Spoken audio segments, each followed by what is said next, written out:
इतिहास की जो फिल्में है ना, थोड़ी बहुत देखा करो, क्योंकि इसमें इतिहास की कुछ ना कुछ जानकारियां तो मिले ही मिलेगी कि उस समय लड़ते कैसे थे। अब आप सोचो, अब्दाली उधर से आए, घोड़िया, गदिया, ऊंट, तोप, 5 तो नदियां पार करके आए।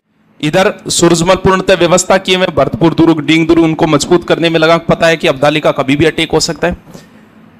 फिल्में देखिए, पानीपत फिल्म, पानीपत फिल्म नहीं देखी क्या आपने?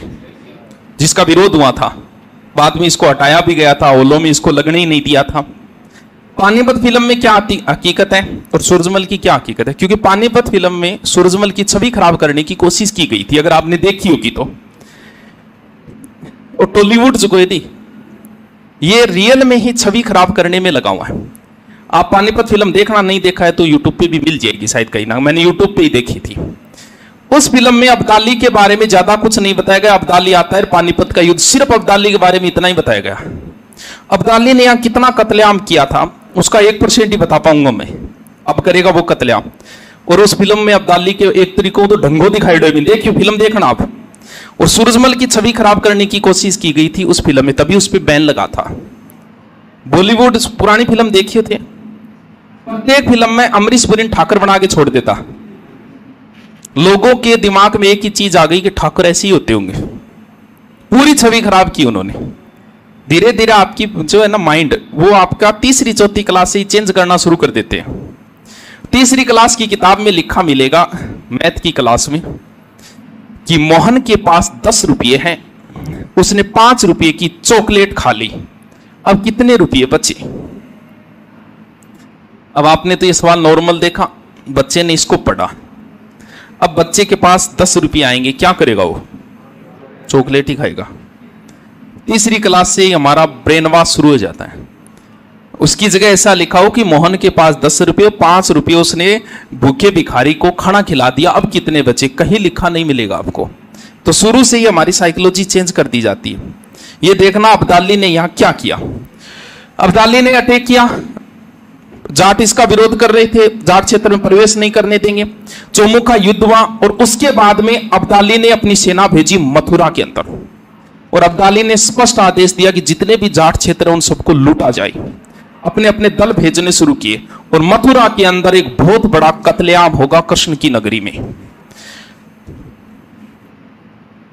पहले कत्लेआम का सिलसिला शुरुआत, आदेश यह दिया गया प्रत्येक सैनिक को कि तुम जो कुछ लूट के लाओगे वो तुम्हारा ही होगा, हमारी मर्जी, जितना लूट के लाओ उतना लूट के लाओ।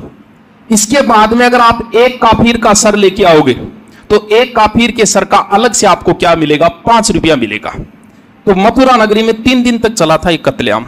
यानी हालत यह थी कि हर झोंपड़ी, जहां साधुओं के नरमुंड पड़े थे, हर झोंपड़ी के आगे लोगों ने इतना धन लूटा या मथुरा नगरी से कि जितने भी लोगों के घर में कोई भी जानवर था, घोड़ा, गधा, ऊंट, वो सारे ले लिए। उन पर सामान लादा गया, बाकी सारा सामान हटा दिया गया, सिर्फ उन पर सोना चांदी लदा हुआ था, वो लादा। उसके बाद में यहां पर बलात्कार का सिलसिला प्रारंभ हुआ। महिलाओं और दासों को पकड़ के उसके ऊपर बिठाया। फिर एक नरमुंड, मान लो किसी सैनिक ने 5 नरमुंड काटे, तो वो 5 नरमुंड लेके और ऊपर रखो, ले जाके वजीर को गिनवाओ कि 5 काट के ले आओ, लिया 25 रुपया। यह सिलसिला या मथुरा नगरी के अंदर प्रारंभ हुआ था अहमद शाह अब्दाली, जिसके बारे में 1% भी उस फिल्म में नहीं दिखाया गया। देख लेना आप 1%। फिर उसने कत्लेआम का सिलसिला जो है वो आगरा और मथुरा के बीच में प्रारंभ हुआ।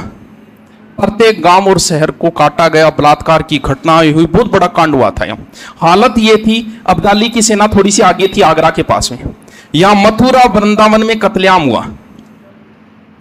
इस कत्लेआम का अब्दाली के जाने के बाद में 7 दिन तक यमुना नदी लाल रही थी और उसके बाद 7 दिन तक यमुना नदी रही थी पीली। बस इतना ही बताया गया था पानीपत फिल्म में कि अब्दाली क्यों दोबारा आएगा ना, पानीपत का युद्ध होगा। ये युद्ध से पहले आया है अब्दाली, दोबारा फिर आएगा पानीपत के। उसमें सिर्फ इतना ही बताया कि अब्दाली वापस आ रहा है और पिछली बार तो यमुना नदी 7 दिन तक लाल रही थी, सिर्फ इतना ही शब्द आता है, आप देखना उस पर। जबकि ये लाल इस पर, अब क्या हुआ कि कत्लेआम का ये सिलसिला हुआ। अब यमुना नदी लाल हो गई, धीरे धीरे यमुना नदी के अंदर हेजा फैलना शुरू हो गया और अब्दाली की जो सेना है उसमें हेजा फैल गया।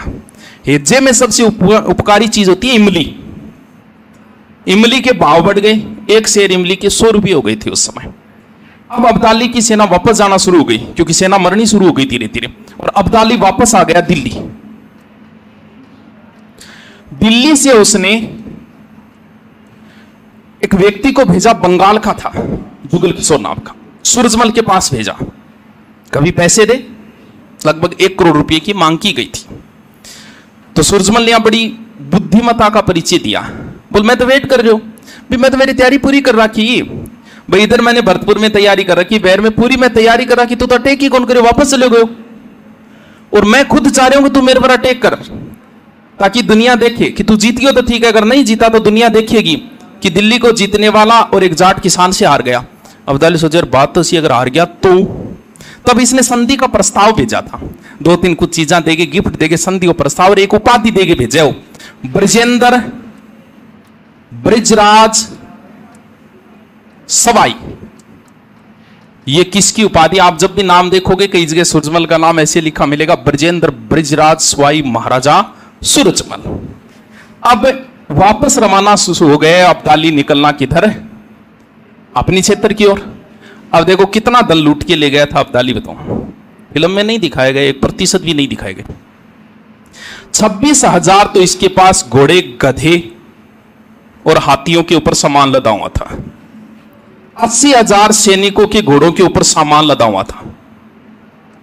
और सामान में सिर्फ क्या सोना चांदी रखा है, बाकी काम की चीजें फेंक दी गई है।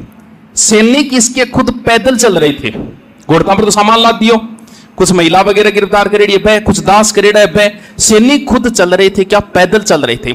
200 ऊंटों के ऊपर वो सामान था, मोहम्मद शाह की विधवा से विवाह किया था इसने, बिलो दहेज और 200 ऊंटांगों पर।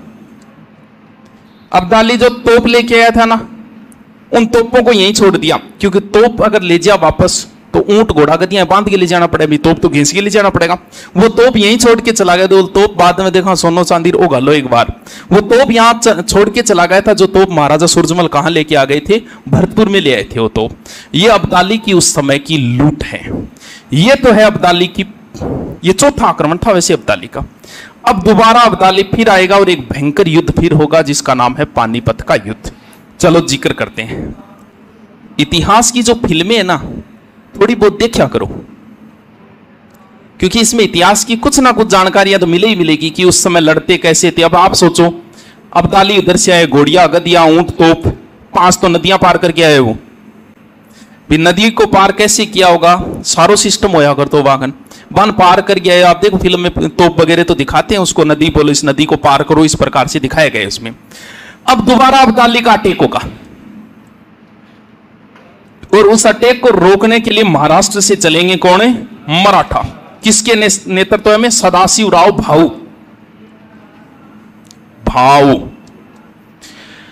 अब्दाली पार की, और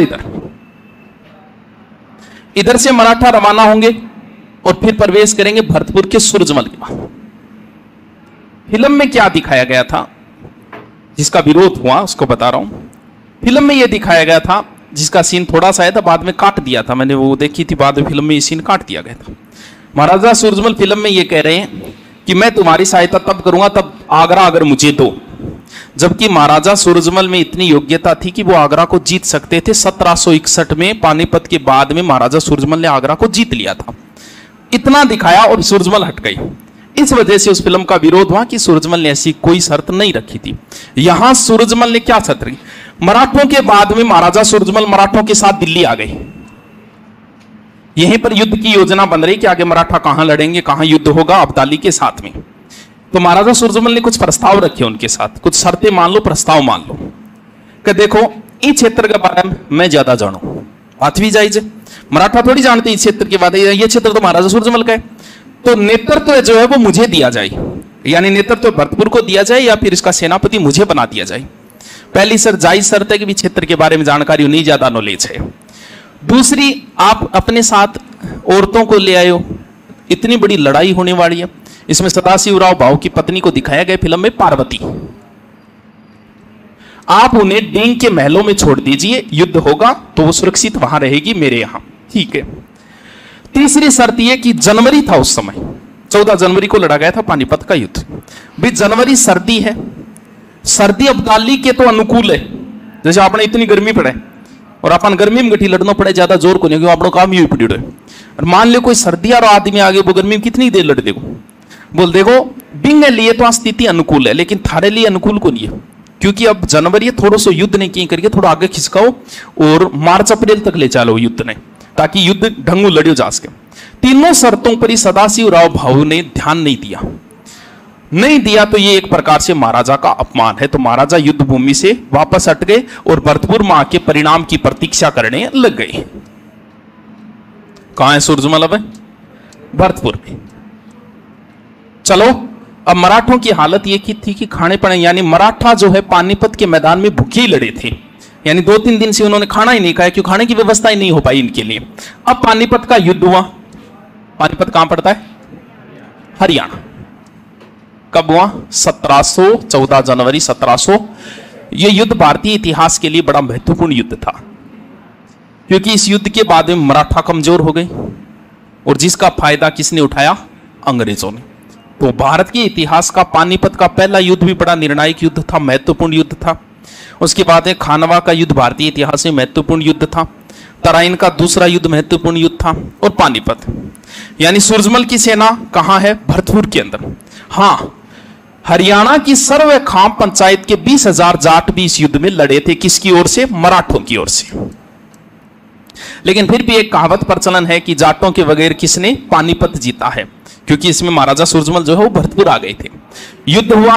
युद्ध में सदाशिवराव भाऊ मारा गया। युद्ध में विजय हुई किसकी? अब्दाली की। जैसे युद्ध में विजय हुई, यहां से मराठा जो है वो भागना प्रारंभ हुए, और भागेंगे तो फिर कौन से क्षेत्र में प्रवेश करेंगे? भरतपुर, क्योंकि इधर जाट क्षेत्र है। इतिहास का यह पहला ऐसा उदाहरण है, मराठा तो हार चुके हैं बुरी तरीके से, पहला इतिहास का ऐसा उदाहरण है कि किसी व्यक्ति ने हारी हुई सेना की सहायता की है, वरना हारी हुई सेना को हमेशा लूटा ही जाता है। यहां पर पार्वती जो सदाशिवराव भाऊ की पत्नी थी वो भी आ गई थी, सेना आ गई थी, यानी मराठा लगभग 40 से 50,000 मराठा आ गए थे भरतपुर क्षेत्र में। महाराजा सूरजमल की कई पत्नियां, जिनमें एक पत्नी का नाम ध्यान रखना, किशोरी देवी, चौधरी काशी की ये पुत्री थी। इसके बारे में कहानी आती है कि एक बार हरियाणा साइड से थे कि एक बार सूरजमल किसी युद्ध में जीत कर आए रहे थे, तो कुछ बालिकाएं खेल रही थी, जिसमें किशोरी देवी थी। तो महाराजा ने कहा कि भी साइड में हटो, हमारी सेना जा रही है। तब किशोरी ने बड़ी विनम्रता से कहा कि हम तो यहाँ खेलेंगे, आप दूसरी साइड से जाओ। तब उन्हें लगा कि बड़ी बहादुर औरत है, पता किया और विवाह का प्रस्ताव रखा, और चौधरी काशी ने विवाह कर दिया था किशोरी देवी का। किसके साथ? महाराजा सूरजमल के साथ। तो महाराजा सूरजमल अब जाट क्षेत्र में प्रवेश कर चुके मराठा। सूरजमल ने सख्त आदेश दिया कि किसी भी मराठा को नहीं लूटा जाएगा, आपसे जो भी सहायता हो इन मराठों की सहायता की जाए। और पार्वती को भी डींग के महलों में ले आए। पार्वती का भी स्वागत है। ये हारे हुए की पत्नी है पार्वती। अब सर्दी का मौसम, खाने पीने को वैसे ही नहीं, इनकी खाने की व्यवस्था की गई, रजाइयों वगैरह की व्यवस्था की गई। उस समय कहते हैं महाराजा सूरजमल का खर्चा आया था लगभग 10 लाख इतनी व्यवस्था करने में। लगभग ब्राह्मण थे, लड़ने वाले मराठों के अंदर लगभग ब्राह्मण ही थे। तो यहां पर किशोरी देवी ने उनके लिए एक एक रजाई, वापस जाते समय लगभग वो 2-3 महीने रुके थे यहाँ पूरी सेना जो है। तो खाने पीने की व्यवस्था की। जाते समय प्रत्येक सैनिक को किशोरी देवी ने 5-5 रुपये दिए। 8 दिन का साथ में खाना दिया प्रत्येक सैनिक को, एक एक रजाई दी, और कुछ जाट सेना देख के भेजा कि महाराष्ट्र तक इनको छोड़ के आओ। फिल्म में ऐसा कहीं नहीं दिखाया गया। अब बताओ फिल्में हमारा इतिहास का खराब कर रही है कि नहीं कर रही? ये देख लो, कोई भी चीज नहीं दिखाई गई। ना तो अब्दाली की लूट दिखाई गई फिल्म में, ना महाराजा सूरजमल का हारी हुई सेना का सहयोग दिखाया गया। अब जब जाट सेना साथ में गई है महाराष्ट्र तक, अगर आपको पता हो महाराष्ट्र का जैसे नागपुर है, नासिक है, इस क्षेत्र में भी जाट है। वो उस समय गए और कुछ लोग वहीं बस गए थे महाराष्ट्र साइड। जब साथ में सेना भेजी सुरक्षा के लिए भी, साथ में छोड़ के आओ इनको वहां तक।